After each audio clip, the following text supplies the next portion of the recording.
My name is Casey Wrench, and I'm with Jared Burke Foundation, here with John Burke, our president and founder of the Burke Foundation.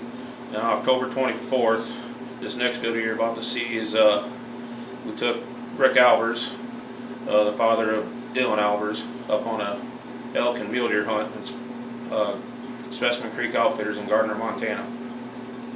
Yeah, I just want to say special thanks to Lloyd Johnson, his daughter Lydia, her husband Wes, Otto, and Colton for putting on a fantastic hunt for us. Rick really enjoyed himself. We got on some. Unfortunately, we didn't kill anything, but the view and the memories that we created out there was just second to none. They're a class act, and would recommend Specimen Creek Outfitters for anybody that would want to get out.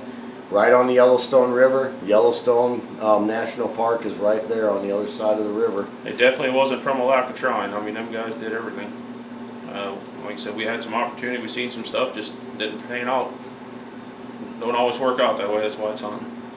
So anyway, sit back and enjoy this. There's a lot of beautiful scenery in the video that we captured, and if, like I said, if you need to get on an elk hunt, check out Specimen Creek Outfitters in Gardner, Montana. We appreciate everything. Thank you and enjoy.